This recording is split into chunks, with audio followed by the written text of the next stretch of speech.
C'était pas sympa de vous faire un rovet, des lois de mélange. C'est les plus difficiles dans le cache-route.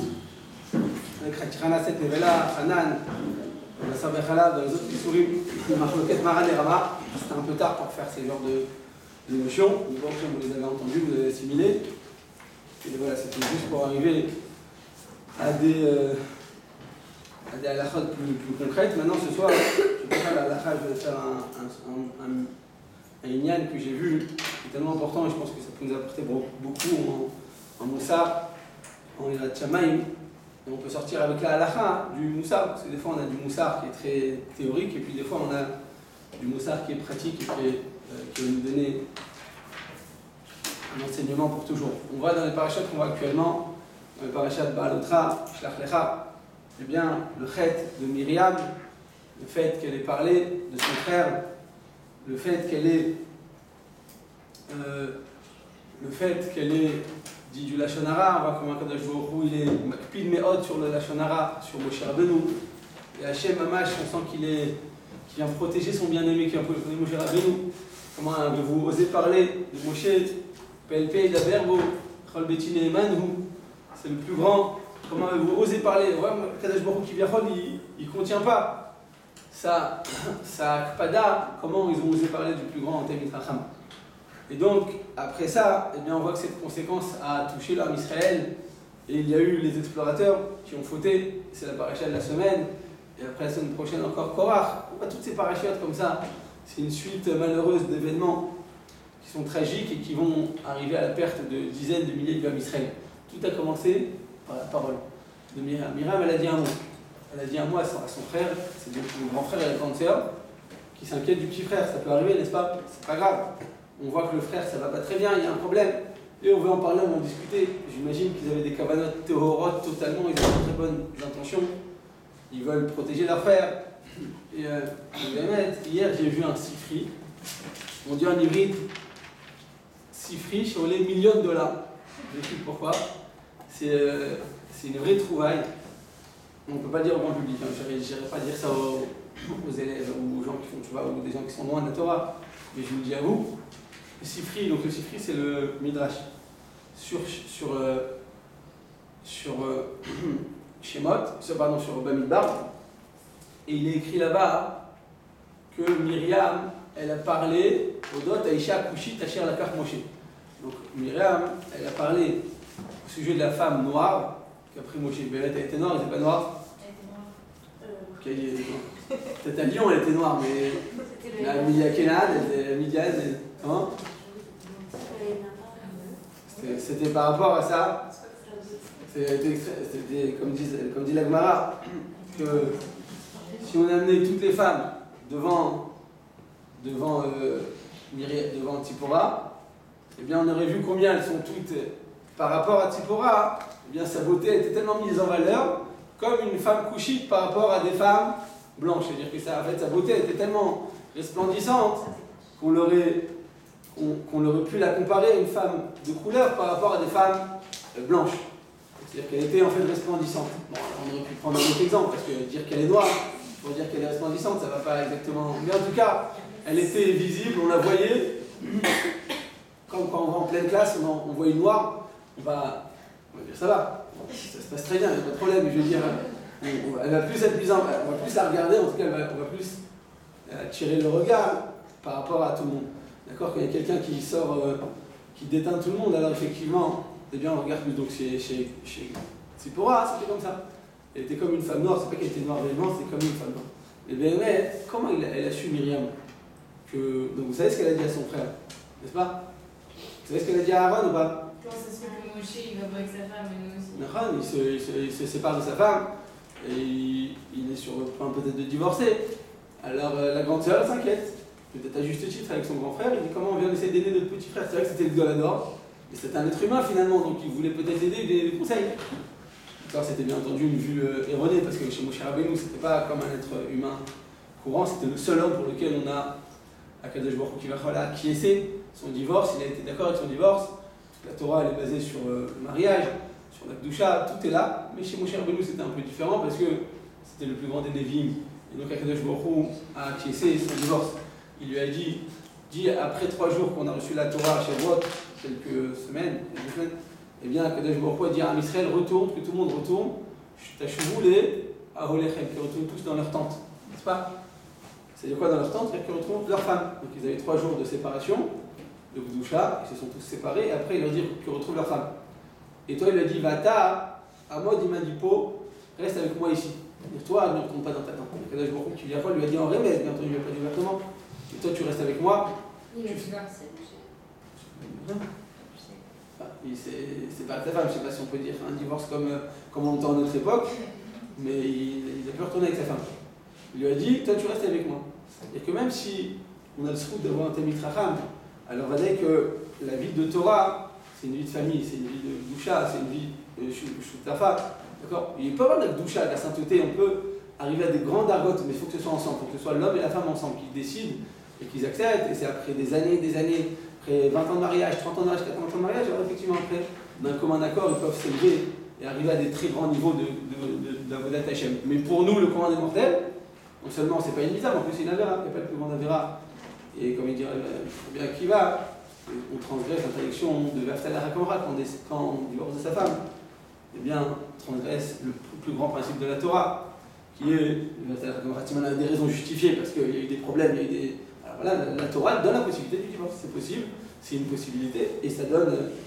Quand il y a des problèmes techniques ou des graves problèmes de sinou ou des problèmes d'entente, alors effectivement, c'est l'éventualité que la Torah donne, et elle peut être envisageable. Mais dire que le Gdolador, le plus grand de la génération, on prend tous comme exemple, et bien le dire qu'il a divorcé, alors c'est que chez Moshe Rabbeinu, et plus personne n'a le droit d'agir de la sorte pour s'approcher d'Akadosh Baruch Hu, pour utiliser comme un moyen pour s'approcher d'Hachem, au contraire.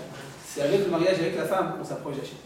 Quoi qu'il en soit, d'où elle a su Myriam que Moshe se séparait de sa femme? Comment elle croyait que Myriam, on croyait que Tzipora elle mangeait des pépites, elle était au café comme ça, elle était en train de raconter sa vie. Comment elle a pu imaginer, Myriam, que sa belle-sœur est en train de se séparer de Moshe? Vous avez une idée? Vous avez une idée ou pas, Rotaï? Non? Vous avez déjà entendu un peu rouge sur ça, non? Bon, alors j'ai lu un truc hier, c'est très fort, écoutez bien, donc il ne faut pas trop en parler ouvertement, mais en tout cas, les filles de chouettes comme vous, vous êtes à même de le comprendre. Elle dit comme ça, qu'elle a vu que chez Tzipora, n'était plus maquillée, et qu'elle ne se maquillait plus, qu'elle ne mettait pas de bijoux, qu'elle n'avait pas de parfum, qu'elle n'était pas mise en valeur. Alors elle m'a dit, mais pourquoi tu agis comme ça? Elle lui a dit, parce que ton frère n'est pas Makpid, ton frère il n'est plus Makpid. Alors elle a compris en rêve que ça voulait dire qu'il se séparait d'elle totalement et donc elle n'a plus besoin de se maquiller. Et quand j'ai lu ça, je me suis dit, c'est-à-dire qu'en réalité quoi? Tu vois que selon la Torah, une femme mariée, quand elle est mariée bien entendu, elle doit oui se mettre en valeur pour son mari. Pour son mari, alors le maquillage et se parer et se mettre en valeur pour son mari Vadaï, et pas au travail, et pas dans les mariages, et pas pour reculer chez Michelin, qu'elle soit regardée par d'autres personnes, que pour son mari. Alors c'est Vadaï, un niveau. La preuve c'est quoi? Que quand elle a vu qu'elle ne se maquillait plus, elle a compris qu'en fait elle s'est séparée qu'en fait elle ne vivait plus avec Moshe Rabbeinu. Donc via Myriam, elle en arrive à la conclusion que son frère a divorcé. Et donc elle s'approche de lui, elle s'approche de Aaron et dit voilà, notre frère est en train de divorcer, essayons de l'aider. Mais Akadosh Baruch Hu à ce moment-là elle intervient et il va l'imchot, le kavod du plus grand Talmid Chacham, et il va l'en empêcher. Mais en réalité on voit quoi peut-être? Que de l'action de Myriam, qui vient donc d'un bon sentiment, qui venait d'une bonne action, qui venait pour aider son petit frère finalement, eh bien, qu'est-ce que ça a découlé? Ça a découlé donc les plus grandes catastrophes.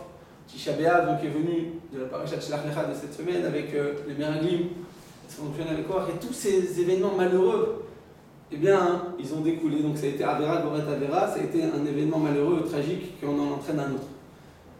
De la parole d'une femme, de Myriam, qui était Névia, qui était Béhémet. Elle était extrêmement élevée, profonde, et elle avait que des bonnes cavanotes, mais voyez qu'est-ce que ça a fait. En réalité, on ne se rend pas compte toujours de la portée d'une action.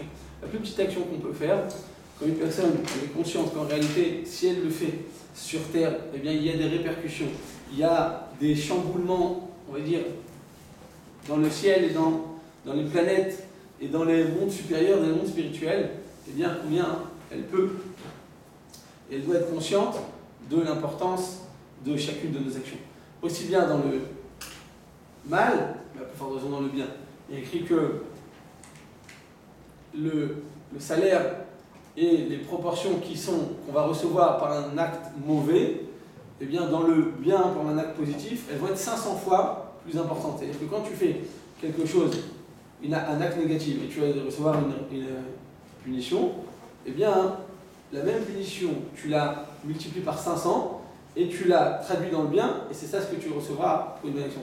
Il dit Razal que Tova, Mida Achat, Mida Tova, Chamesh Mod Pa'am, Midat Poranut. C'est-à-dire que 500 fois plus de récompenses et de proportions positives on va recevoir par rapport à un acte négatif. Donc c'est 500 fois plus. D'où on apprend ça Bidiou, de la paracha. On va voir d'où on apprend ça à la taille. Mais en réalité, on va voir de la paracha, mais c'est un enseignant pour nous tous les jours. Mais la Gemara dans Sota nous dit comme ça, que Myriam Mikina, les Moshe, Sha'achat. Myriam, donc quand son frère a été jeté dans le Yéor, elle a attendu pendant 1 heure. Chez Nehemar, sa sœur, elle a attendu, elle s'est tenue debout de loin, et elle a surveillé. On dit la Gemara dans Sota, page 9, les Fichach Nitagula Israël Shiva Yamim Bemba. Lorsque Myriam donc, a été frappée de lèpre à cause de la faute de la Shonara, eh bien, Am Israël l'a attendu pendant 7 jours. Tout Am Israël, donc 600 000 hommes de plus de 20 ans. Ça fait des millions de personnes, ça fait 2 millions selon certains Mefarshim, 5 millions d'autres Mefarshim, il y en a qui veulent dire 20 millions avec le arabe. Donc imagine, ils vont en tout cas des millions de personnes attendre une femme parce qu'elle est frappée de lèpre, donc tout le monde le sait, tout le monde l'attend, et donc en réalité c'est un grand cavote qu'elle a eu, que tout le monde attend. Vous allez dire, c'est la honte, oui, c'est vrai que c'est la honte par rapport à la qu'elle a fait, et cette honte lui a totalement été méchaper sa faute, mais à côté de ça, eh bien, quel cavote elle a eu que tout l'âme Israël puisse l'attendre. Et bien tous fois il dit sur place, page 11, il dit bon, rentrer Myriam, une tina, les mouchés, Sha'achat, vient tout soit, il dit en réalité, c'est pas 1 heure qu'elle a attendu sa sœur, elle a attendu Shalish au Ravia, un tiers ou un quart d'heure. C'est-à-dire qu'en réalité, elle n'a pas attendu 1 heure réellement. Quand on dit 1 heure, c'est une mesure de temps. Mais c'est combien le temps qu'elle a attendu réellement, qu'elle a surveillé son frère, ou un quart d'heure ou 20 minutes. Okay. Maintenant, en Israël, ils ont attendu combien de temps? On a dit 7 jours. 7 jours, ça fait combien d'heures? 7 fois 24, ça fait 168. D'accord? 168 de la bataille. Donc, on a dit que c'est ou un quart d'heure ou 20 minutes. Donc, on va dire, on va prendre la vie le plus laquelle. C'est-à-dire que dans 1 heure, donc il y a 3 fois 20 minutes. Donc, 168 fois 20, fois 3, pardon, ça fait 504. Donc, Am Israël lui a rendu 500 fois ce qu'elle a reçu. C'est quoi les 4? Les 4, c'est pour le salaire qu'elle est partie chercher sa maman pour qu'elle puisse l'allaiter. Et sur ça, elle a reçu un salaire pour la maison. Elle a été payée sur ça. Donc, pour les 4 pas qu'elle a fait, elle a déjà été payée. Pour le reste, elle a été payée en comptant sur place. Pour le reste, eh bien, elle a été payée donc, des années plus tard. Des années plus tard, Myriam, quand elle a fait cet acte-là de surveiller son frère dans le Nil, elle avait 6 ans. 6 ans. Et là, elle était déjà dans le désert. Donc c'était des dizaines d'années plus tard. Et voilà qu'on va lui rendre son salaire 500 fois plus que l'acte qu'elle a fait. Elle a un fait spécial. Vous aurez été la grande sœur, j'aurais dit allez voir, votre frère il est en train de... Faites attention que son berceau ne soit pas renversé par des vagues. Tout le monde serait parti, il n'y a pas une personne qui serait pas repartie. C'est vrai. C'est un acte minime, mais qu'est-ce que ça lui a valu? Ça lui a valu un kavod tellement grand, rendu fois 500, justement parce qu'en réalité on ne se rend pas compte de la plus petite action qu'on fait. La plus petite action qu'on peut faire, Ba'olam Hazé, combien ça va nous donner du mérite? Ba'olam Hazé, mais Ba'olam Haba pour l'éternité, et dans quelle proportion? En réalité, on voit ça aussi dans la Gemara, Baba Metzia, page 86, B nous dit la Gemara, Bishrar Shlosha, Zachou les Shlosha. Par le mérite de 3, on a on a reçu comme salaire 3. La récompense qu'on a eue, c'était 3. De quel 3 s'agit-il? Nous dit la Gemara comme ça. Abraham Avinu, il a reçu les anges. Il leur a proposé à manger, il leur a donné des langues avec de la moutarde. Muhammad Alem Tachataet, il les a surveillés pendant qu'ils mangeaient. Des fois, quand il y a un invité, il ne le laisse pas manger tout seul. Mais quand le directeur est en train de répondre au mail, reste à côté de lui, discute, comment ça va, qu'est-ce que tu racontes. Soit ne sois pas non plus lourde comme une censure. Je veux dire, mets-toi à côté d'elle et discute et comment ça va. Une fois que tu l'invites à la maison, montre lui de l'importance. D'accord? Surtout au moment du repas. On dit que Gdola Alegimash et Mekarevet. Le fait de manger avec quelqu'un à table, ça te rapproche de lui. Ça te donne plus d'approche. C'est pour ça d'ailleurs qu'on ne fait pas un chidour, on ne mange pas avec un bachour, même quand ils sont français et qu'ils n'ont pas de Torah. D'accord? On ne mange pas avec une personne parce qu'on se sent en proche avec lui et puis on oublie après de regarder l'essentiel, de regarder l'intérieur de la personne. On est déjà attaché à la personne sans le connaître intérieurement. Pardon. Et donc, on ne mange pas avec une personne. Donc mon cher Abraham Avinu, qu'est-ce qu'il a fait? Il leur a donné à manger à ses malachim, apparemment c'était des Arabes, c'était des musulmans, et des Arabes, il n'existe pas encore l'autre guignol, mais c'était tous des Arabes à ce moment-là, et donc il a vu que quoi? Il leur a donné à manger. Donc on dit quoi? Bisrach, Chema, Bechala, qu'est-ce qu'il leur a donné? Il leur a donné du beurre et de la viande.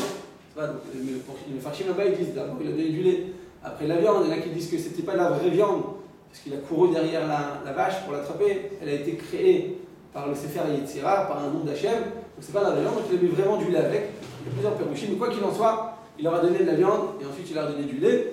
Et bien par ce srout-là, Am Israël a reçu pendant 40 ans, on a reçu la manne. Ensuite, Bisra, Vomed Aleem, il se tient donc debout à côté d'eux pour les servir, il est debout. Et bien par ce Sahar là, il était Omed qui se tient, alors on a eu le Hamoud et Hanan, on a eu donc ces nuées qui nous ont accompagnés, qui nous ont aplani le sol pendant 40 ans, tout un Israël, et qui nous ont aussi éclairé la nuit et réchauffé la nuit. Hamoud Esh et Hamoud et Hanan, il est venu par le mérite qu'Avraham Avinu Omed Aleem Tachataet, il se tient debout sous l'arbre. Enfin, par le mérite qu'il leur a proposé de l'eau, Yukachna Me'at Ma'im, Zachou le Be'era chez Myriam, ils ont reçu le Be'era chez Myriam, le puits de Myriam, par le srout qu'il leur a offert quelques verres d'eau. Baruch atah Adonai, Eloheinu melech haolam, she'akol nihya b'doro.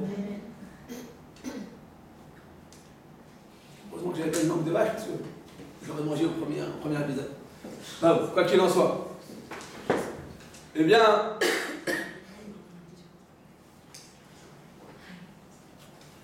nous dit la Gemara, non, nous dit le Midrash, pardon, Kohelet Rabbah, Shlach lach mechal pelamaim, ki berov hayamim timtzaenu.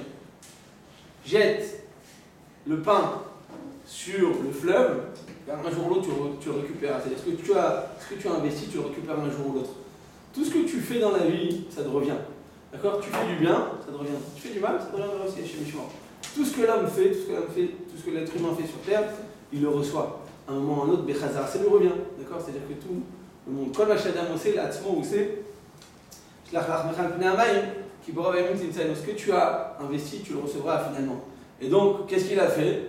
Eh bien, il leur a offert à manger. Et bien, grâce à ça, ses descendants ont pu avoir à manger, à boire, et ont pu avoir un chemin agréable pendant tant d'années. 40 ans, à Rabotai, on a reçu ce que Abraham Avinu a fait. Combien de temps ça lui a pris de recevoir ses invités? 1 heure, 2 heures, 3 heures, si c'est des lourds marocains comme ça qui ne bougent pas, jusqu'à qu'on leur ramène les cigares avec la colle, le miel, d'accord. Ils restent comme ça, ils ne bougent pas, d'accord, les biens, ils sont restés 3 heures, allez, ils sont restés 3 heures. Qu'est-ce qu'Am Israël a reçu pour 40 ans? Tout Am Israël, donc on a dit plus de 2 millions de personnes, grâce au Sahar, le plus petit acte d'Abraham Avinu a pu faire. Rabbi Shmulevitch, il explique en réalité, eh bien, le plus petit acte d'un grand homme va avoir plus de valeur que le grand acte d'un petit homme. Ce qui signifie, nous dit Rabbi Shmulevitch, il dit, moi aussi, quand je reçois des invités, je leur donne à manger, à boire, je les sers, moi aussi je fais ça. Il dit Rabbi Shmulevitch, pourquoi moi j'ai pas ce salaire? Il dit, parce que chez Abraham Avinu, tout ce qu'il faisait, c'était sous son maroute, c'était toute son essence. Donc s'il le faisait, eh bien, ça faisait justement partie de sa personne, de son essence. Donc c'est la raison pour laquelle il a reçu un tellement grand salaire. Plus tu es grand, plus le plus petit acte que tu fais a une valeur incommensurable. Plus tu es petit, plus la plus grande acte que tu fais, elle est importante, c'est vrai, mais elle ne va pas arriver à un très haut niveau. En d'autres termes, tout dépend de soi-même. Vient le Ramchal Il dit dans Deot Dvunot, il dit en réalité, il peut y avoir deux personnes à table. On est en train de manger, de boire, de parler. Il dit l'un, ses actions vont arriver jusqu'au Kissa Kavod, et l'autre, ses actions vont rester très terre à terre. Il dit pourquoi? Comment ça se fait? Parce que ça dépend de la kavana qu'on a. Ça dépend de la achana, ça dépend de notre l'échelle shamaïm. Plus tu es pur, plus la petite action que tu vas faire va avoir une portée infinie, et ça va pouvoir justement pour l'éternité nous protéger. Nous dit, quelle est la preuve de ça? Nous dit le Ramchal, c'est Yonatan ben Uziel. Yonatan ben Uziel, qui est donc le plus grand élève de Hillel, qu'est-ce qu'il a fait? Eh bien, quand il étudiait la Torah, qu'est-ce qui se passait? Il y avait un moud à Esh au-dessus de sa tête, et tous les oiseaux qui passaient au-dessus de sa tête, ils brûlaient. Tu dis, donc quand on étudie la Torah, qu'est-ce qui se passe? Il y a des mouches qui nous tournent autour de la tête tellement ça brûle personne. D'accord? C'est-à-dire qu'en réalité, tu vois que quoi? Que tout dépend de la grandeur de la personne. On peut faire le même acte, mais comme on n'a pas les mêmes kavanot, on n'a pas les mêmes achanot, on n'a pas la même intensité, donc effectivement, eh bien, il s'avère que nos actions ne vont pas monter très haut, mais une fois de plus, il faut savoir mettre en valeur même la plus petite action qu'on fait, parce qu'on ne se rend pas compte finalement de sa portée. On apprend ça d'où? Nous dit, il est écrit dans le Tanakh, Ehud ben Gira, il est parti voir Eglon. Eglon, Melech Moab, il lui a dit, donc Eglon, donc il était gaucher, parce qu'il arrivait devant le roi de Moab, tous les rois des provinces alentours, eh bien, recevaient et allaient voir le roi pour lui offrir un cadeau. Et lorsque Ehud il est arrivé, eh bien, le dit Strazal, Ehud il est venu et il est venu pour offrir un cadeau à Eglon, le maire de Moab. Qu'est-ce que nous dit la Torah? Vayakom me'al kiso. Donc vient Eglon, il s'est levé en plein pour recevoir donc la parole de Ehud ben Gira. Il lui a dit Dvar Elokim li elecha, je suis venu pour te raconter, pour te parler une parole de Dieu. Donc il a dit en l'honneur de Dieu je me lève. Et mais vous connaissez l'histoire là-bas, il est venu, en fait il avait dans son tibia il avait un couteau, et il lui a rentré, il était tellement gros Eglon, il a rentré à l'intérieur, on ne voyait même pas extérieurement qu'il avait un couteau à l'intérieur, il a rentré toute la main dedans, et comme ça ça a pris plusieurs heures pour se rendre compte qu'il est mort, il a eu le temps de se sauver, et de cette manière il a pu se sauver des Moabites, et comme ça ils ont pu gagner la guerre. Donc vient Ehud, et il a dit Dvar Elokim li elecha, je suis venu pour te parler une parole de Dieu. Il voulait dire libère mon peuple. Il s'est levé en l'honneur de Dvar Elokim, en l'honneur du nom de Dieu. Il dit le Yalkut Shimoni, Ruth et Orpa. Ruth et Orpa, c'était des filles de Eglon. D'accord? Donc c'était un Moabite, et elle venait de sa descendance. Kadosh Baruch Hu lui a dit comme ça, il dit Atach halakta li kavod, toi tu m'as honoré en te levant devant, en entendant mon nom, eh bien moi, je vais maintenant installer dans ta descendance le plus grand roi d'Israël. C'est qui le plus grand roi d'Israël? Shlomo HaMelech. Comment? Shlomo HaMelech, David HaMelech, ils sont venus justement de cette descendance de Eglon, Moab. Moab, Rabotai, c'était un peuple maudit. Moab, on n'a pas le droit de les recevoir. Quand ils veulent se convertir, on ne peut pas les recevoir dans Israël. D'accord? Simplement, qu'est-ce qui s'est passé? Il y a écrit Moab, le Moabite, et c'est pour ça qu'ils ont accepté finalement Ruth. Et pas comme ça, ils ont pu la convertir, et comme ça, en Israël, on a eu la royauté. Donc la royauté est venue grâce au mérite de qui, Rabotai? De un homme qui s'est levé une seconde en l'honneur du nom d'Hachem. C'est infini, on ne se rend pas compte, on dit mais ça va, qu'est-ce que j'ai fait? J'ai fait une mitzvah, j'ai fait une fila, j'ai rajouté 2 cm à ma robe, à ma jupe, j'ai fait attention comment je marchais dans la rue, qu'on ne fasse pas attention. Tu fais des petits efforts, c'est vrai que a priori ça n'a pas de valeur.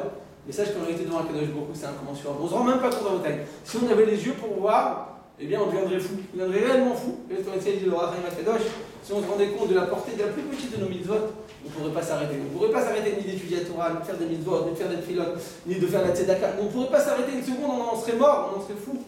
Mais Béhémet, Eglon, il nous apprend ça. Que c'était un rachat, il venait d'un peuple maudit, on ne pouvait pas les recevoir.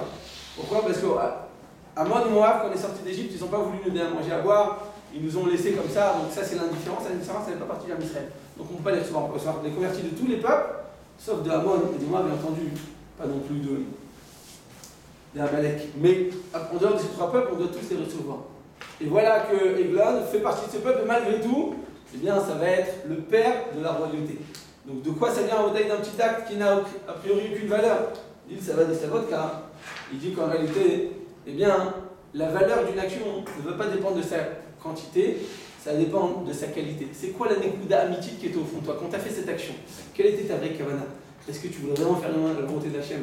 Est-ce que tu as été vraiment sincère? Est-ce que tu as dû faire un combat intérieur? Peut-être que ce que tu as fait, c'est rien. Extérieurement, c'est rien. Et peut-être que tu t'es battu. Peut-être que tu as essayé de lever un mouchoir et pour toi, c'était le plus grand des résultats que tu aurais pu faire. Et à côté de ça, il y a une personne qui a pris des mishkolotes, il faisait 100 kilos et lui, il ne va pas avoir de salaire. Pourquoi? Parce que ça dépend de toi, ça dépend où tu te trouves, ça dépend de ta sincérité, de ta pureté. Combien tu as envie de t'approcher de la Kadosh Baruch Hu? Et ça, Kadosh Baruch Hu, qui est très sensible. Même d'un plus grand achat, comme Eglon, Melech Moab, malgré tout.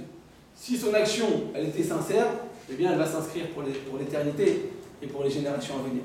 On apprend ça c'est sûr que vous la connaissez, cette Gemara, avec la Nebuchadnezzar. La Gemara dans Sanhedrin, page 96, nous raconte que Nebuchadnezzar, eh bien, a eu le mérite de l'Ishlot et de gouverner sur le monde entier. Il a pu gouverner le monde entier. Pourquoi? Rabotai nous dit Razal, parce que tout simplement, eh bien, il a fait 3 pas en l'honneur d'Hachem. 3 pas, vous connaissez tous l'histoire. Lorsque le roi il s'appelait Merodach Beladen ben Beladen. Merodach Beladen ben Beladen, il a envoyé une lettre à Chizkiyahu Amelech. Chizkiyahu Amelech, il était sur le point de mourir. Pourquoi il était sur le point de mourir? Et Shayu un avis, il est venu, il lui a dit mets ta table et le ticket, tu vas mourir, va au lamazé, tu peux va au lamaba. Il était sur le point de mourir, il était mourant. Sur son lit de mort, quelques heures de la mort. Pourquoi il allait mourir? Parce qu'il a été ouvert à Vera. Et il n'a pas voulu se marier. Pourquoi il n'a pas voulu se marier? Parce qu'il a vu le roi Hakodesh, qu'il allait avoir un enfant Racha. Effectivement, l'histoire lui a donné raison. Le Ménaché, qui était le plus grand des rois Racha. Il n'a pas voulu se marier. Eh bien, un ami lui dit mais Kafsha de Rahmana la Manar, de quoi tu te mêles? T'as vu dans le ciel, t'as vu dans l'avenir? Nous, on s'en fiche de l'avenir en Bretagne. Des rabbinim qui disent voilà, j'ai vu que tu vas te marier comme ça, tu vas viser dans telle ville. C'est des bêtises, qu'est-ce qu'on s'en fiche? On n'est pas dans la Chayma. Si Hachem voulait qu'on atteigne un tel niveau, ben, ils nous auraient tous donné la névoie. Et là-bas, tout ça, ça n'a pas de valeur. Voir l'avenir, voir ce qui va se passer, voir dans les mains, ils voient sur le visage, ils voient sur le fond. Tout ça, c'est des bêtises. Tous les Gdolé Israël, avec Yachim, avec Yasser, Raphaël Kanievski, Afteiman, Racham Shalom, tous les Gdolé, ils ne parlent jamais de l'avenir. Et il se passe des gens qui parlent de ça. Ça peut arriver, on peut trouver effectivement dans la Torah, on peut trouver dans la Kabbalah, on peut trouver la Kabbalah massive. Est-ce que ça a de la valeur? Est-ce que c'est ça la volonté de la Kadosh Baruch Hu? Aucunement. Ça, c'est pour faire du. Comment dire?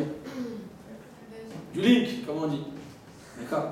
C'est pour toucher des gens, pour avoir beaucoup de notoriété. Mais c'est pas ça, Retzon Hashem. Le Retzon Hashem, comme il dit Khazanish, c'est un d'avril, Talmid Chacham, je vais le mettre 10 heures par jour, 12 heures par jour. Ça, c'est un Malach Hashem. Ça, c'est le plus grand niveau qu'on peut atteindre sur terre. Eh bien, Ishaya, Chizkiyahu Amelech ne veut pas se marier. Et il lui dit écoute, tu ne dois pas te mêler de ce qui se passe dans le ciel, tu dois faire ce qui t'incombe.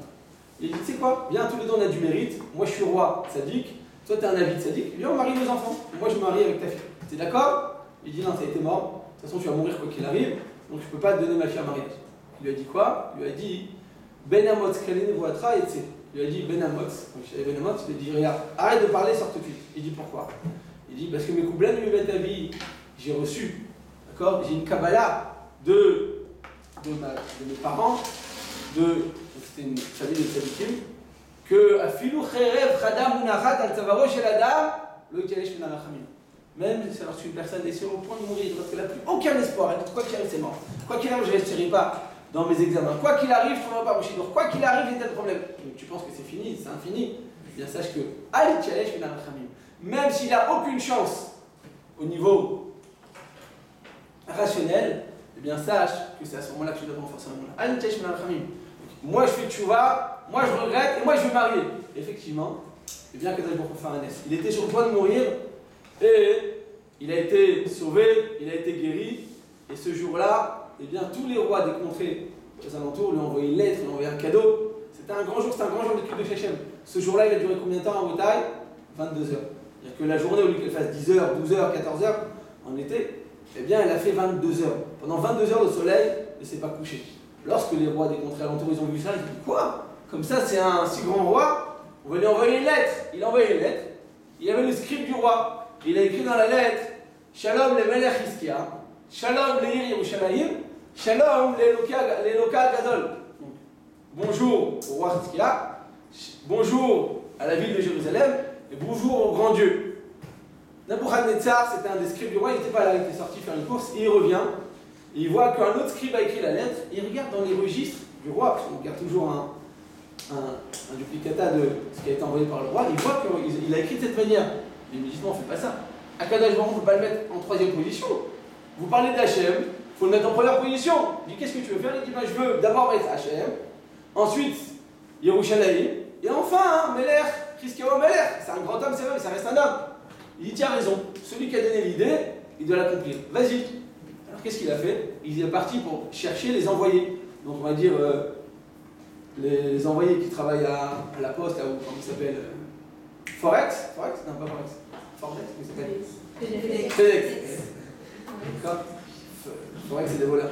FedEx. Donc ils avaient tout de suite. Donc il l'attrape et il va pour l'attraper. Et finalement, il a fait 4 pas et il a vu qu'il était pas loin. Il a appelé, il a dit reviens une seconde. Il a fait 4 pas en Bretagne. Et il a récupéré la lettre et il l'a corrigé. Il dit Strazal, par ce mérite-là, qu'il a fait 4 pas en l'honneur d'Akadosh Baruch Hu, Maouzacha, quel a été son mérite? Eh bien, il a lui-même gouverné le monde entier, lui, son fils et son petit-fils. Donc c'est qui donc Nabuchodonosor? Ensuite, Évil Mérodach, son fils, et Belshazzar, en français je crois qu'il appelle ça Balthazar. D'accord? Ces 3 hommes-là ont régné, ont gouverné sur le monde entier à Bretagne, pour le mérite de 3 pas qu'il a fait. Mais Mehmet nous dit, Strazal, qu'en réalité, qu'est-ce qu'il a fait? Le malach Gabriel, il est venu, Gabriel c'est le plus puissant des malachim, il est venu, et il a empêché de marcher. Une fois qu'il a fait ces 4 pas, il a empêché de continuer à marcher. Il a dit pourquoi? Parce que s'il aurait fait encore un pas supplémentaire en l'honneur d'Akadosh Baruch Hu, il aurait eu tellement de mérite qu'on serait tous morts. Il nous aurait tous anéantis. Il faut savoir que le fait de détruire Yerushalayim, de détruire le Beth Amikdash, il fallait avoir un grand mérite. Vous savez quoi un grand mérite? Il faut être une grande crapule. C'est-à-dire qu'il faut avoir du srout pour être la personne qui puisse nous toucher. Personne ne pouvait nous toucher.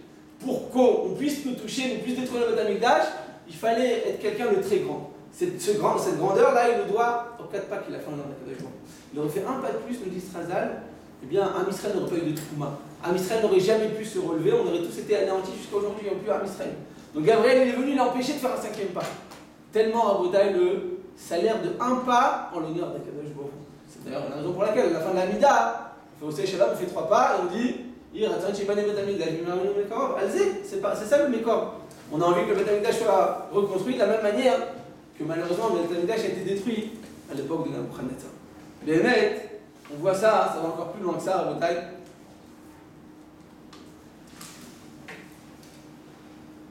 Dans ce livre, dans le Siach, il amène une sikha du Rav Margolin, qui vient ici nous enseigner au séminaire, Rav Ada Margolin, et il dit que Shaoul HaMelech, eh bien qu'est-ce qui s'est passé? Shaoul, le roi, eh bien, dit Strazal, il a voulu tuer David. Mais David ne savait pas très bien quelle était la kavanah de Shaoul, il ne savait pas s'il voulait le tuer réellement ou pas. Au début, il avait promis que celui qui arrivait à tuer Goliath allait prendre sa fille, Michal. Finalement, il l'a tué, mais il s'est rendu compte que David prenait de plus en plus de place lorsqu'il lui a donné ses habits pour aller en guerre. Il a vu, donc Shaoul était extrêmement grand, il a écrit qu'il avait une tête de plus que toi à Israël. Et David avait l'air qu'il était petit. Qu'est-ce qu'il a fait? Il a pris sa muraille, comment on dit? Son armure. Et qu'est-ce qui s'est passé? Il a vu qu'il s'est adapté, ajusté à sa taille. C'est-à-dire qu'il a pris, et elle était extrêmement grande, elle faisait 3 mètres d'auteur, et je ne sais pas comment David il faisait, mais il n'était pas très grand. Et eh bien cette même armure, elle sait exactement, elle a épousé son corps. Il a dit, c'est bizarre ça, c'est un signe qui va prendre ma royauté. Celui-là, il a eu peur, il a vu que sa couronne, vous savez que David Amelach a écrit que dans sa tête, comment on reconnaît les rois de la royauté de David Amelach, écrit qu'au milieu de la tête, il y a une sorte comme ça de barre pour pouvoir mettre la couronne. La couronne, il y avait une barre au milieu pour qu'elle puisse rentrer dans la tête, c'est-à-dire qu'elle tenait parfaitement dans sa tête. Et ça, c'était particulier à Malchut David. Il a vu Shaoul HaMelech avec tous ces Israéliens, il va prendre la place celui-là. Et de plus en plus, il a commencé à le jalouser. Et David Amelach ne savait pas très bien si Shaoul voulait le tuer ou pas. Encore une fois, David, il faisait de la harpe comme ça devant le roi, devant Shaoul. Et Shaoul, il a tellement eu de jalousie, il a pris son arme, sa lance, et il a fait pour le tuer sur David. Et David, à ce moment-là, il a baissé la tête, il a voulu, je sais pas, attacher ses lacets. Et tout d'un coup, ça n'est pas sur la tête, il dit, qu'est-ce qui se passe? Tu vois, il a dit non, excuse-moi, ça m'est tombé la tête, il y avait une mouche. Bref, il a essayé, il a dit c'est bizarre, il veut me tuer, il ne savait pas exactement. Alors il a demandé au fils de Shaoul, comment il s'appelait le fils de Shaoul? Jonathan. David et Jonathan nous disent Khazal, c'est la Ahava chez Natulevadar. C'est le plus grand amour qu'il y avait sur terre, c'est l'amour de David et Jonathan. Parce que c'est un amour qui est totalement pur. Et il a dit dis-moi, qu'est-ce qu'il fait ton père, il veut me tuer ou pas? Et malheureusement, Jonathan, il a vérifié, il s'est rendu compte qu'en réalité, il voulait réellement tuer. Donc il lui a aidé à se sauver. Mais quand David s'est sauvé, donc il est parti. Et pendant plusieurs jours, il s'est sauvé jusqu'à qu'il était mort de faim. Il arrive dans une ville, dans la ville de Nov, Irakoanim. De Nov, dans le nord d'Israël, il y a une ville qui s'appelle Nov. Là-bas, on a des Hadassim qui viennent de cette ville en général. Et dans cette ville, il n'y avait que des Kohanim. Il est parti voir Achimelech, le roi de la ville, le chef des Kohanim. Il lui a dit regarde, j'ai très faim, est-ce que tu peux me donner du pain? Il dit pas de problème. Il lui a donné du pain.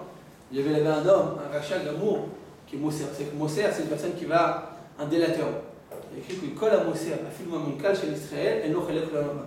Parce que tu viens et tu vas dénoncer une personne, tu dis oui, tu vois lui là, tu vas voir les impôts, tu vas voir la mairie, tu vas voir le gouvernement, tu dis voilà, telle personne, elle a tel et tel argent, elle a caché tel et tel argent des impôts.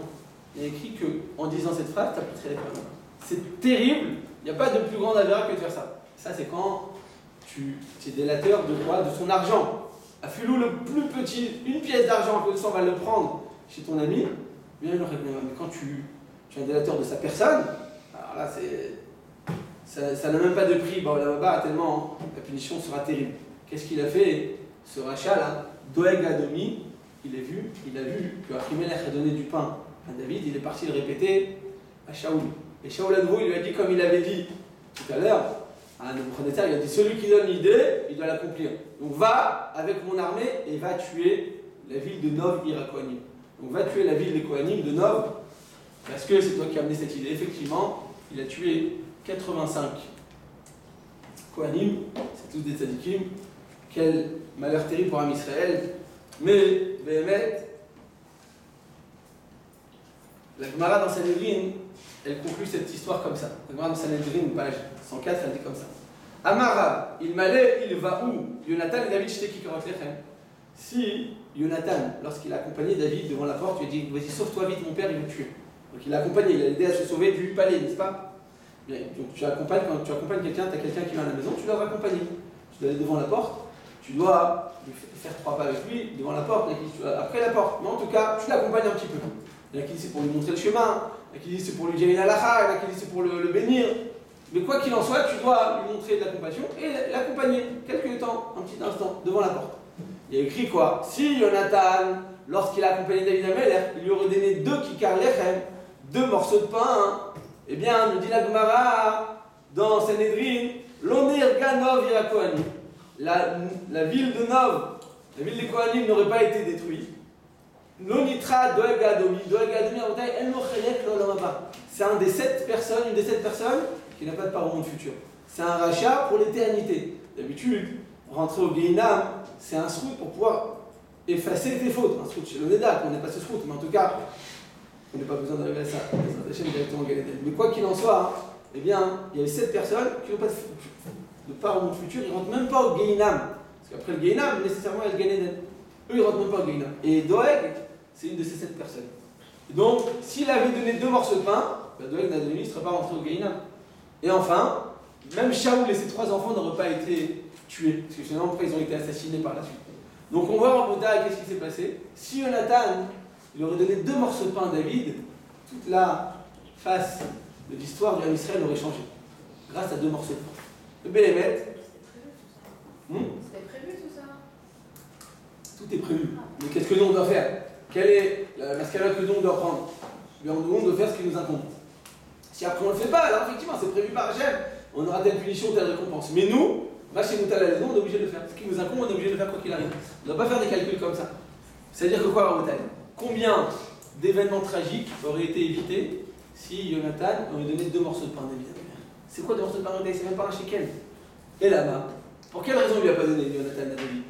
Je vous ai dit tout à l'heure, celui qui l'aime pas, c'est pas possible. On vient de dire que c'est l'exemple par excellence de l'amour, le plus grand amour qu'il peut avoir entre 2 êtres humains sur terre. C'est l'amour de David et Jonathan. Donc c'est pas parce qu'il n'aimait pas qu'il l'a pas donné. Pourquoi il n'a pas donné du pain en Bretagne? Pourquoi il n'a pas donné du vin? Il Hein? n'a pas pensé. Comment? Il n'a pas pensé. Il n'a pas pensé. Par manque d'attention. Il n'a pas pensé, il n'a pas pris. Il a dit bon, vite, faut que tu te sauves, faut que tu partes. Il n'a pas pensé à lui donner des morceaux de pain. C'est-à-dire que Béhémet, finalement, eh bien, tu fais pas attention. Tu fais pas attention à ton prochain. C'est pas bien. Tu vas pas détruire le monde parce que j'ai pas fait attention à. Ah, je peux pas faire attention à tout le monde non plus. Tu as raison.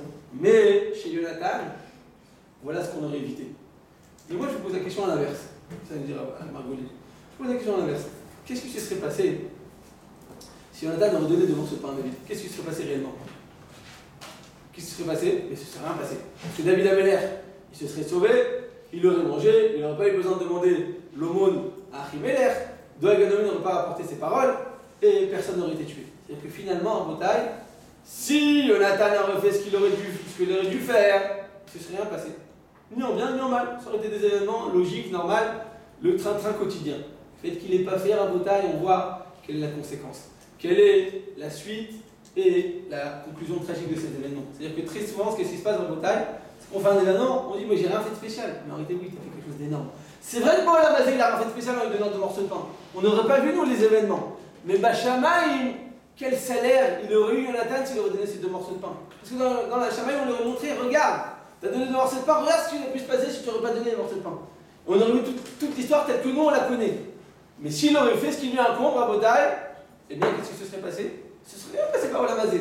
Mais Baal Hamazé, dans le monde éternel, combien Béhémet il aurait eu un salaire infini? Donc en réalité, à bataille, on fait des actes, on ne se rend pas compte toujours de la portée de nos actions. On ne se rend pas compte. On pense que c'est normal, on pense que c'est pas si grave, on pense que ce soit dans le bien ou dans le mal, on minimise toujours la portée de nos actions. Et ça, à bataille, eh bien, ça c'est une erreur qui est monumentale. Béhémet,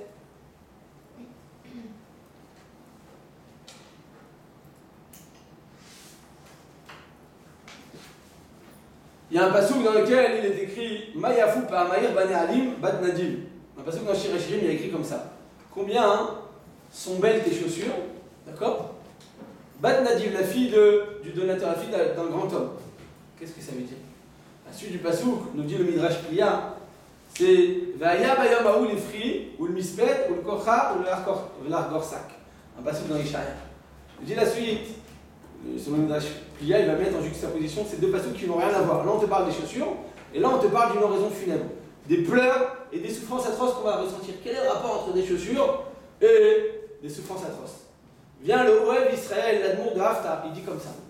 L'Israël de Haftar, il dit comme ça. Il dit en réalité, à quoi ça ressemble ce passage? Qu'est-ce qu'il veut dire le Midrash Priya? Il dit comme ça. C'est tout simplement il y avait un pauvre qui marchait en chemin, passait par une montagne, et tout d'un coup, il voit que sur cette montagne-là, eh bien, il y a des très belles pierres par terre, des pierres de couleur comme ça, trop belles. Il pensait que c'était des couleurs, des pierres qui étaient comme ça, peintes par des enfants. Il dit, ah, elles sont belles ces pierres. Et il en a mis tout un paquet comme ça dans son sac, et il a continué à marcher.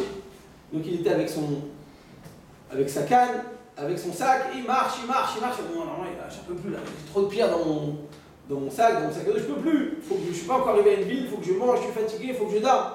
Et il a pris son sac, il a tout renversé, et il a continué son chemin, qui était allégé. Et finalement, il arrive, au bout de plusieurs jours, dans une ville, il arrive à l'auberge. L'auberge, il dit, est-ce que tu me donnes à manger, est-ce que tu me donnes à boire, est-ce que je peux dormir chez toi? Il regarde, il voit comme ça un clochard, il dit, bon, qu'est-ce que tu peux me donner en salaire? Il dit, regarde, je ne sais pas, il commence à chercher comme ça, et il voit dans son sac un débris de pierre qui est resté. Il dit, ah, cette pierre, elle est sympathique, elle est belle, est-ce que ça suffira? Alors le bergiste, il attend 2 minutes, il va dans la ville, il va voir le bijoutier, il lui dit, dis-moi, quelle est la valeur de ce morceau de pierre? Il le regarde, il dit, ce morceau de pierre, il coûte 1000 roubles. Alors le bergiste, il entend ça, il dit quoi? C'est-à-dire que si le pauvre il m'a donné ça comme ça, il ne connaît pas sa valeur, moi je vais lui offrir 2000 roubles. 2000 roubles, ça vaut le coup. Après, il va pouvoir la vendre peut-être lui-même 10 000 roubles, l'aubergiste. Il lui dit, regarde, je te donne 2000 roubles pour la pierre que tu m'as donnée. À ce moment-là, ce pauvre-là, ce mendiant, il se rend compte de son erreur. Il dit, mais des pierres comme ça, j'en avais des tonnes dans mon sac. J'en avais plein. Je les ai toutes jetées, je m'en suis débarrassé, je les ai écrasées, je les ai piétinées. Je ne connaissais pas du tout leur valeur. À ce moment-là, qu'est-ce qu'il a fait? Il s'est jeté par terre, il s'est arraché les cheveux, il a pleuré, et il s'est évanoui comme ça dans son tsar. Nous dit l'amour de Haftar. Des fois, on vient et on cire nos chaussures avec le Shabbat, les rois de Shabbat, les mettre dans la lacha écrit, il faut changer ses habits. faut se laver, il faut avoir une bonne odeur. Les chaussures écrites, c'est pas obligatoire d'avoir des chaussures les rois de Shabbat, mais c'est bien. C'est une marque de respect supplémentaire. Si on n'a pas des nouvelles chaussures les rois de Shabbat, au moins qu'elles soient cirées. Me dit, Rabbi Israël Gafta, regarde, on te demande de cirer tes chaussures. Les rois de Shabbat, ça prend combien de temps? Est-ce que c'est un effort particulier? Est-ce que tu dois t'investir pour ça? Non, tu fais ça de manière, comme quand tu te coiffes, tu prends 2 secondes, tu prends 1 minute, tu prends 5 minutes, tu fais ça de manière banale, tu donnes aucune importance à ça. Mais quand on va te montrer quoi? Quel salaire tu as eu pour avoir ciré tes chaussures les rois de Shabbat? Tu vas te rendre compte que c'est une éternité, on va te donner des milliers de roubles dans le monde futur pour le salaire et pour la mitzvah que tu as fait. Toi, tu as fait une toute petite mitzvah qui n'a peu de valeur, mais Bachamaï, combien tu vas avoir de salaire? C'est infini. C'est pour ça qu'il y a écrit combien sont belles tes chaussures, et le passage d'après il dit quoi? Combien tu vas pleurer le jour des oraisons funèbres, combien tu vas pleurer, combien tu vas souffrir.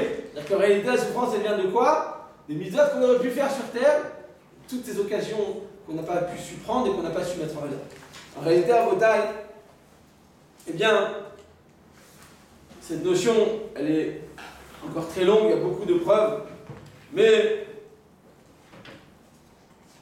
finir par 2 histoires. On raconte que dans la ville de Shoresh, un Moshav, dans le nord d'Israël, il y a là-bas une auberge Kasher Mehadrin. Comme il y a un petit hôtel comme ça, Kasher Mehadrin, il y avait là-bas le Mashgiach qui a voulu organiser Mincha. Avant Mincha, il a voulu qu'il y ait la Tfila, et il cherche comme ça 10 hommes, il n'arrive pas à tracer un petit Moshav, un petit village. Il ne trouve pas 10 hommes. Alors, qu'est-ce qu'il a fait? Il sort dans la rue, il sort dans les rues du Moshav, du village, il voit un monsieur âgé comme ça, sans kippa, qui marche, il dit excusez-moi monsieur, je suis désolé de vous déranger, mais on est 9, c'est bientôt la shkia, c'est bientôt le coucher du soleil, est-ce que vous pouvez compléter Minyan? Il dit mais je ne sais pas lire. Il dit c'est pas grave, vous venez, vous asseyez, vous répondez pas, vu on vous met la kippa, vous répondez Amen, c'est tout. Amen et la douche, après on vous libère, vous êtes prêts? Il dit bon très bien, pourquoi pas, je peux faire une mitzvah, je suis une personne âgée, j'ai rien à faire de ma journée, rien à faire de ma vie, pourquoi pas, je suis prêt à venir. Il commence à marcher avec lui comme ça. Il arrive à la synagogue et à ce moment-là, le 10e qui était prévu, il est arrivé. Donc à ce moment-là, le Mashgiach il dit à cet homme-là, voilà, merci, je te remercie, tu t'es déplacé, je te demande pardon. Mais voilà, l'homme il est arrivé, on est déjà 10, tu n'es pas obligé de rester. Si tu veux, au Rabat. Il dit non, c'est bon, elle est religieuse, c'est bon, j'ai déjà donné, j'ai peur que vous m'engagiez pour l'éternité. À vie, j'ai pas envie de faire la légion d'honneur de César, laissez-moi tranquille. C'est bon, j'ai voulu faire la mitzvah, les trot colle tout. Il remercie et il part. Ah, bouge quelques mois, hein. Comme là, ils ont vu des affiches mortuaires comme ici en Israël, que personne ne meurt, des affiches, et il a vu qu'il était mort. Le Halénou, le Haléchem.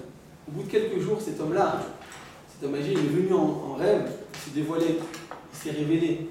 Mashgiach, il lui a dit, tu sais, Bachamaïm, je suis arrivé, moi j'ai pas fait beaucoup de mitzvot de ma vie, mais tu ne peux pas savoir quel salaire ils m'ont donné pour le fait d'avoir accepté de venir répondre Kaddish. J'ai accepté, j'ai pas répondu Kaddish. Je ne l'ai pas fait, j'ai pas fait la mitzvah, j'ai juste eu la volonté de venir. Tu ne te rends pas compte quel salaire ils m'ont donné pour l'éternité. C'est infini. Et c'est la raison pour laquelle je viens pour te voir et voir le Mashgiach qu'il ne connaissait pas, il ne connaissait même pas son nom.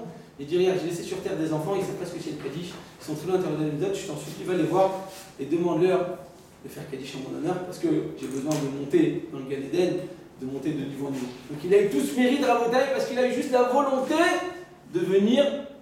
J'ai la volonté d'une mitzvah. Alors quel salaire nous on a Rabotai? Tous les jours on fait des mitzvahs, tous les jours on étudie la Torah, tous les jours on est tzvot, tous les jours on fait des tfilotes, tous les jours on prend sur nous, tous les jours on avance, tous les jours. Quel salaire on va avoir pour l'éternité? On ne se rend pas compte. Si on se rendait compte, la plus petite action qu'on fait, combien elle est importante, alors à plus forte raison quand on fait tous les jours de ces actions. Et la Gemara dans Yerushalmi, elle raconte qu'il y avait un Talmid Chacham, dans Yerushalmi Sanhedrin, Perek Vav, elle dit qu'il y avait un Talmid Chacham qui est géant en Torah, et il est mort le même jour que le percepteur des impôts. Le percepteur des impôts dans la Torah, dans la Gemara, c'est perçu comme des gens très réchaïm.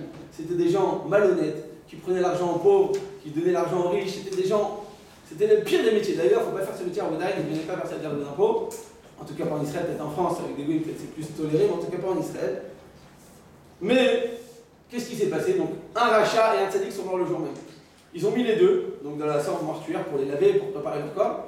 Et il y a eu une erreur, ils ont changé les corps. La personne s'est trompée dans la rapidité, dans les pleurs. Ils se sont trompés et ils ont changé les corps. L'un, il a eu des oraisons funèbres au Beth Midrash avec des centaines de personnes qui sont venues, des rabbanim et des discours. Et l'autre, il n'y a même pas minyan. Parce qu'il dit quand un rachat il meurt, tu ne dois même pas l'extérieur, tu ne dois même pas pleurer. Tu ne dois même pas lâcher la Shiva quand c'est un vrai rachat. Donc là, il a eu tous les honneurs qu'on peut donner à une personne sur terre et l'autre, il n'a eu aucun honneur.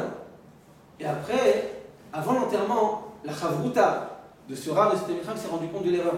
Il a commencé à pleurer, il a commencé à s'en vouloir. Il dit quoi, toute ma vie, moi j'étais près de cet homme-là. Regarde comment il est mort, regarde quel déshonneur il a eu le jour de sa mort. Et il a dit peut-être que je me suis trompé, peut-être qu'en fait c'était pas un vrai tzaddik. Il a pleuré, il avait beaucoup de peine. Dans la nuit, son ami le Talmid Chacham s'est révélé à lui. Il dit écoute, en réalité, sache que Béhémet, j'ai un Olam Haba infini. Pour l'éternité, on m'a donné un monde futur qui n'a pas de fin. Et ce percepteur des impôts, Béhémet, c'est un grand rachat et il paye pour l'éternité. Simplement, qu'est-ce qui s'est passé?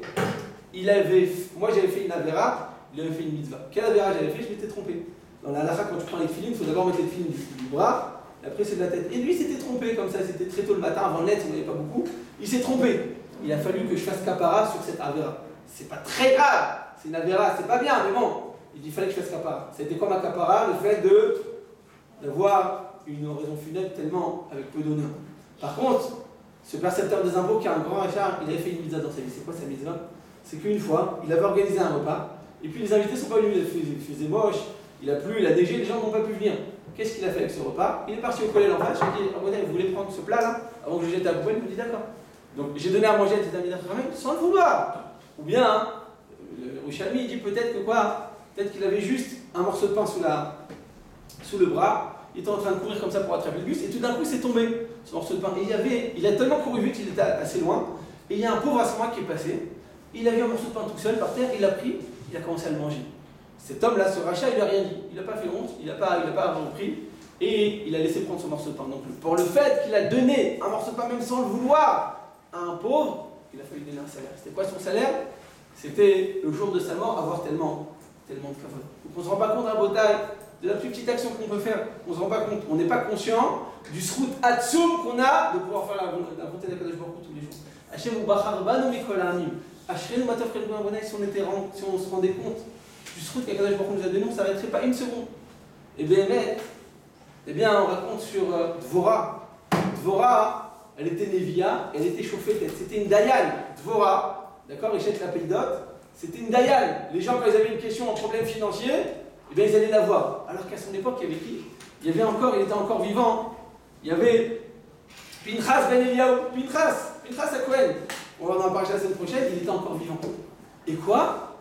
Eh bien, quand il y avait une question de Dayanut, ils allaient voir Dvorah. Et en plus, elle était prophétesse. Elle était Néviam. Qu'est-ce qu'elle a eu tant de mérite? Dit Razal qu'en fait, son mari, c'était un Amaretz. Malheureusement, elle ne s'est pas mariée avec un Talmid Chacham. Il était un Amaretz. Mais elle a vu que quoi? Il faisait rien de sa vie, il jouait au pétanque toute la journée. Elle dit rien, mon mari, je vois que tu fais rien. Est-ce que tu es prêt à aller au Beth Amikdash? Je vais te coudre des mèches, tu vas les amener au Beth Amikdash et tu vas les amener avec tout le monde. Comme ça, tu vas être entouré de tzadikim, de gens qui font la montée de la Kadosh Baruch Hu. Tu vas monter au Beth Amikdash pour être un postier finalement. Tu es prêt, mon mari, ou pas? Et pourquoi pas? J'ai rien à faire de la journée, je suis un glandeur né, j'ai un diplôme de glandeur diplômé. Pourquoi pas, ma femme? J'ai pas de problème. Donc elle a envoyé son mari.